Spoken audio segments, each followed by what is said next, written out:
RIT yoga teacher at Pro Fitness Northwest and 10 Point CrossFit.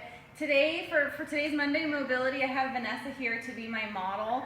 We had a request for the infra and the supraspinatus mobility, which are muscles in the shoulder girdle and the rotator cuff. We wanted to make sure that we covered all of those muscles, so we're going to go through a couple of exercises that really help you learn how to engage your arm bone up into that socket so it's nice and stable, and then really work on those stabilizing muscles in the whole shoulder girdle and rotator cuff.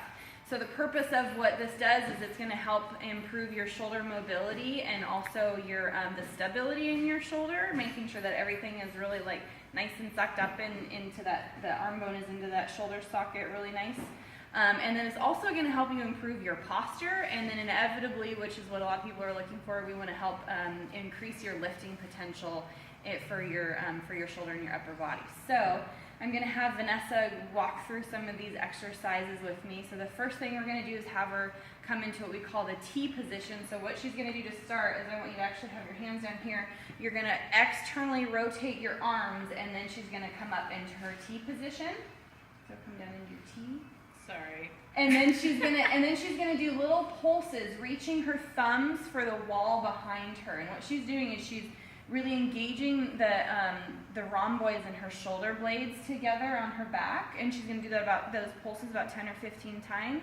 And then we'll have you come back down to the start. Now we're gonna do the Y position. So again, externally rotating the arms and then come up into the Y position. And now I'll go ahead and have you turn around so we can see. Go ahead and start pulsing back. And so she's just pulling her shoulder blades together onto her back. Just gentle movements, not really hard or anything. Making sure that those thumbs are pointing towards the wall or whatever is behind her. Go ahead and turn around me.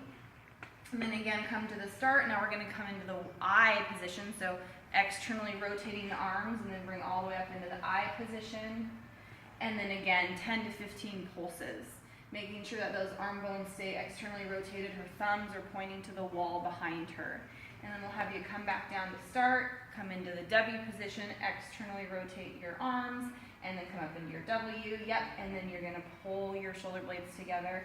And one thing I want to point out too is go ahead and turn to the side, Vanessa. We want to make sure that the tailbone stays tucked, the belly button is pulled into your spine, and your low ribs are knit together, and then also your chin is pulled back. What tends to happen is you can start to do the duck thing, so go ahead and do the little bit of a duck butt and sticking the head out. That takes the spine and the whole skeletal system out of integrity. So we want to make sure everything is nice and solid, tailbone's tucked under, belly button's pulled in, and then you're going to do those pulses with control and stability in the core as well. Okay, go ahead and face the front, and then the last one is the A. So start with externally rotating, and then she has her arms down at low, and again, then she's doing the pulses on her shoulder blade. And so you'll really start to feel this working in your upper back and in your shoulders, and just make sure everything's really nice and tight, and that will really help stabilize your shoulders, help improve your posture, and inevitably help you increase your lifting potential. Do these a couple of times a week. Let us know how that goes.